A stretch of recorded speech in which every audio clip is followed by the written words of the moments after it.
Now we learn that climate change is spinning the Earth off its axis. Of course it is, lovies. And presumably part of the cause of that spinning off its axis are all those rising sea levels sloshing around.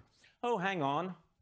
As climate skeptic Patrick Moore points out, take a look at this photo of a calm lagoon in the tropics of Indonesia. Notice the sea level is well below the level of erosion on these limestone islets. As Patrick says, how can this be happening if the sea is steadily rising? Limestone does not corrode or erode this quickly in even a few hundred years. If anything, Patrick concludes, the height of erosion indicates a lower sea level now than thousands of years ago. Indeed, our Prime Minister, Scott Morrison, merely has to walk to the bottom of his Kirribilli garden and look across at Fort Denison, where he can clearly see the high tide mark is identical to what it was recorded back in the late 1800s. I wonder if he pointed that out to Joe and Greta in their ridiculous Zoom climate summit.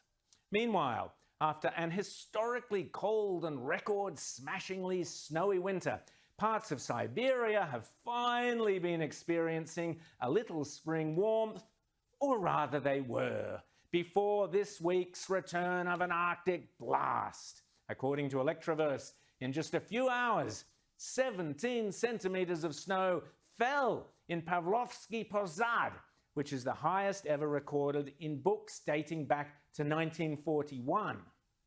In 80 years of records, said one expert, there has never been such a snow cover in the second half of April. And in Crimea too, it has been an exceptionally cold April, supposedly the first month of spring. The UK too was hit by its frostiest April on record, with many farmers and growers reporting considerable damage due to the harsh conditions. Bet they were hoping for a bit of global warming, but they didn't get any. Provisional records from the Met Office for April show the United Kingdom has experienced the most air frosts since records began in 1960, with an average of 13 days of air frosts for the country, topping the 11 days set in April 1970. And April is also, of course, to be Denmark's coldest for at least 35 years. The Copenhagen Post this week described the intensity of the sudden cold weather as eyelid freezing and crazier than Christmas. They have a way with words, those Danes. Thermometers plunged to as low as minus 6.2 degrees Celsius near Horsens, nearing the all-time late April record low set in Nore Soreg back in 1981.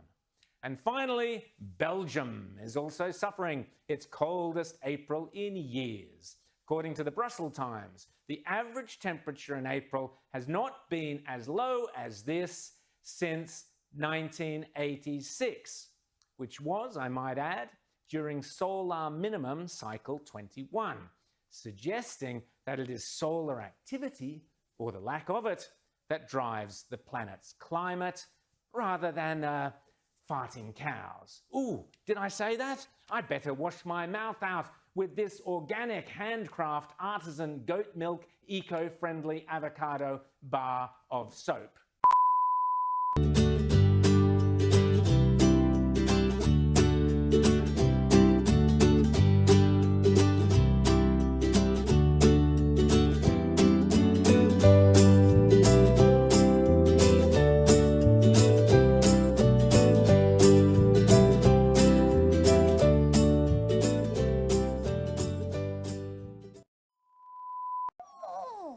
That's very different.